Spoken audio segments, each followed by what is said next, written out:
ಶ್ರೀಕಂಠದತ್ತ ಹೆಸರನ್ನ ಕೇಳುತ್ತಿದ್ದಂತೆಯೇ ಅನನ್ಯ ಭಯಪಟ್ಟಳು.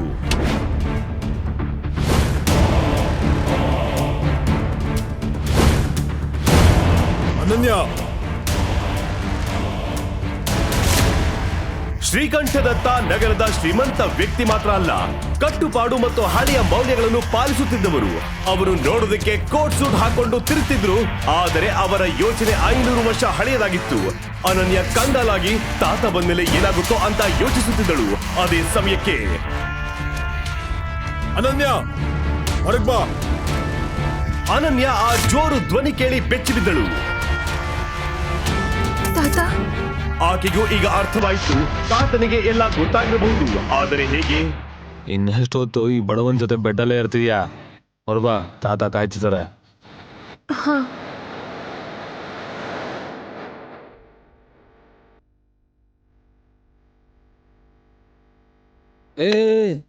ಎಲ್ಲಿಗೆ ಹೋಗ್ತಿದ್ದೀರಾ ನೀವು ಬ್ರದರ್?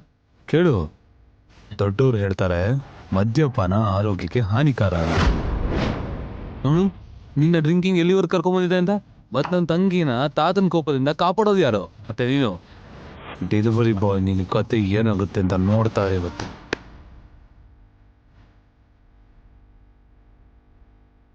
ಇದನ್ನೆಲ್ಲ ಕೇಳಿ ಅಭಿನವ್ಗೆ ಅರ್ಥ ಆಯ್ತು, ಇದು ಅದ್ವೈತ್ ಕೆಲಸ ಅಂತ. ಅಭಿನವ್ ಟೆರೆಸ್ ನಿಂದ ಬಿದ್ದು ಪ್ರಜ್ಞೆ ಕಳೆದುಕೊಂಡಿರಬಹುದು. ಆಗ ಅದ್ವೈತ್ ಅವನನ್ನು ಇಲ್ಲಿಗೆ ಎಳೆದೊಯ್ದಿರಬೇಕು. ಆದರೆ ಈಗ ಅವನ ಮನಸ್ಸಿನಲ್ಲಿ ಬೇರೆ ಪ್ರಶ್ನೆಗಳು ಹುಟ್ಟಿದವು. ಒಬ್ಬ ಅಣ್ಣ ತನ್ನ ತಂಗಿಗೆ ಹೀಗ್ ಮಾಡೋಕ್ ಸಾಧ್ಯನಾ? ಈ ಅದ್ವೈತ್ ನಿಜವಾಗಿಯೂ ಅವಳ ಅಣ್ಣನೇನಾ? ಈ ಪ್ರಶ್ನೆಗಳು ಅಭಿನವನ ಮನಸ್ಸಿನಲ್ಲಿ ಕಾಡುತ್ತಿದ್ದವು. ಈ ನಡುವೆ ಶ್ರೀಕಂಠದತ್ತ ಒಳಬಂದು ಭಾರಿ ಗಲಾಟೆ ಶುರು ಮಾಡಿದರು. ನಿನ್ನ ಹೊಡೆದಾಕ್ಬಿಡ್ತೀನಿ.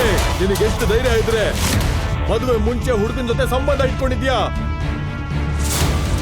ನನಗೆ ನಿನ್ನಂತ ಮೊಮ್ಮಗಳಿದ್ದಾಳೆ ಅಂತ ಹೇಳೋಕೆ ನನಗೆ ನಾಚಿಕೆ ಆಗ್ತಾ ಇದೆ. ತಾತನನ್ನ ನಂಬಿ ನನಗೆ ಈ ಹುಡುಗ ಯಾರು ಅಂತ ಗೊತ್ತೇ ಇಲ್ಲ. ಸುಳ್ಳು ಹೇಳಬೇಡ, ನನಗೆ ಎಲ್ಲ ಗೊತ್ತಿದೆ. ನಿನಗೆ ಗೊತ್ತಾ, ಇದು ನಿನ್ನ ತಂದೆ ತಾಯಿ ತಪ್ಪು. ನಿನ್ಮೇಲೆ ಎಷ್ಟು ನಂಬಿಕೆ ಇಟ್ಟು ಓದಿಸಿ ಬೆಳೆಸಿ ನಿನಗೆ ಬಿಸ್ನೆಸ್ ಮಾಡೋಕೆ ಅವಕಾಶ ಕೊಟ್ಟರು ನೀನ್ ಯಾವ್ದೋ ಹುಡುಗನ ರೂಮ್ ಕರ್ಕೊಂಡ್ ಬಂದಿದ್ಯಾ? ಶ್ರೀಕಂಠದತ್ತ ಅಭಿನವನ ಕೈಯಲ್ಲಿ ಏನೋ ನೋಡಿ ಬೆಚ್ಚಿ ಬಿದ್ರು.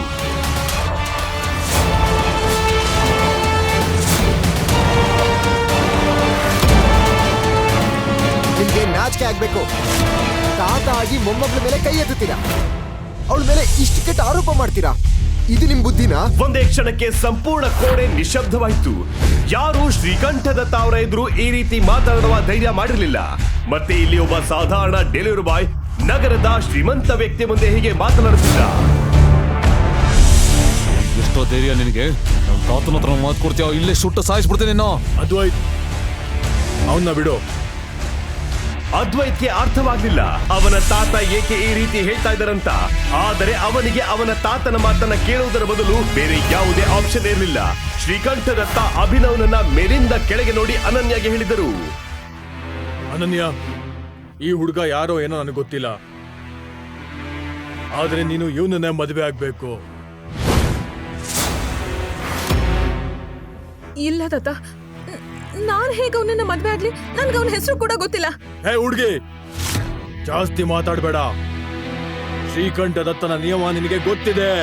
ಯಾವುದೇ ಗಲಾಟೆ ಇಲ್ಲದೆ ಮದುವೆ ಆಗ್ಬೇಕು, ಅದು ಇವತ್ತೇ. ಇಲ್ಲ ತಾತ, ನಾನು ಇವನನ್ನ ಮದ್ವೆ ಆಗೋದಿಲ್ಲ. ನಾನ್ ಮದ್ವೆ ಆಗೋದಿಲ್ಲ.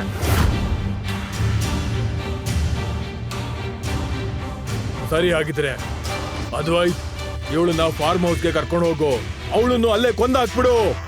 ಇದನ್ನ ಕೇಳಿ ಅನನ್ಯ ಅಂದುಕೊಂಡಳು, ಶ್ರೀಕಂಠದತ್ತ ಏನ್ ಹೇಳ್ತಿದ್ದಾರೋ ಅದನ್ನು ಮಾಡಿದ್ರು ಅನುಮಾನ ಇಲ್ಲ. ಏಕೆಂದ್ರೆ ಇದಕ್ಕೂ ಮುಂಚೆ ನಮ್ಮ ಕುಟುಂಬದಲ್ಲಿ ಯಾರಾದರೂ ಶ್ರೀಕಂಠದತ್ತ ಅವರ ನಿಯಮಕ್ಕೆ ವಿರೋಧವಾಗಿ ಹೋದರೆ ಅವರ ವಿಧಿ ಇದೇ ಆಗಿತ್ತು. ಅನನ್ಯ ಈಗ ತನ್ನ ತಾತನ ಎದುರು ಹೆಲ್ಪ್ಲೆಸ್ ಆಗಿದ್ದಳು. ಅಭಿನವ್ಗೆ ಗೊತ್ತಾಯ್ತು ಅನನ್ಯ ಜೊತೆ ಮದುವೆ ಆಗದಿದ್ರೆ ಅವನು ಒಂದು ನಿರ್ದೋಷಿ ಹುಡುಗಿಯ ಸಾವಿಗೆ ಕಾರಣವಾಗುತ್ತಾನೆಂತ. ಮತ್ತೆ ಇನ್ನೇನು, 1 ಗಂಟೆಯೊಳಗೆ ಅವರ ಮದುವೆ ಆಯ್ತು. ಮದುವೆಯಾದ ಮೊದಲ ರಾತ್ರಿ ಅನನ್ಯಾಳಿಗೆ ಒಂದು ಪ್ರಶ್ನೆ ಇತ್ತು. ನಿನ್ ಹೆಸರೇನು? ಅಭಿನವ್. ಆದ್ರೆ ನನ್ನ ತಂದೆ ನನ್ನ ಪ್ರೀತಿಯಿಂದ ಏನಾದ್ರೂ ಕರೀಲಿ, ನನಗೆ ಬೇಕಿಲ್ಲ. ಹಾ, ಮತ್ತೆ ಈ ಮದುವೆ ಅಲ್ಲ, ಒಂದು ಅರೇಂಜ್ಮೆಂಟ್ ಅಷ್ಟೇ. ಸಮಾಜಕ್ಕೆ ಮಾತ್ರ ನಾವು ಗಂಡ ಹೆಂಡತಿ, ಆದರೆ ಈ ರೂಮಲ್ಲಿ ನಮ್ಮ ಸಂಬಂಧ ಕೇವಲ ಸ್ಟ್ರೇಂಜರ್ಸ್. ಅಭಿನವ್ಗೆ ಸಹ ಗೊತ್ತಿತ್ತು ಅನನ್ಯಾಳಂತ ಹುಡುಗಿ ಡೆಲಿವರಿ ಬಾಯ್ನೊಂದಿಗೆ ಮದುವೆ ಆಗುತ್ತಾಳ ಅಂತ. ಆದರೆ ಅವನಿಗೆ ಗೊತ್ತಿರಲಿಲ್ಲ ದೇವರು ಅವರನ್ನು ಒಂದು ಮಾಡಿಸಿದ್ದಾರೆ ಅಂದರೆ ಯಾವುದೇ ಕಾರಣ ಇರುತ್ತೆ ಅಂತ.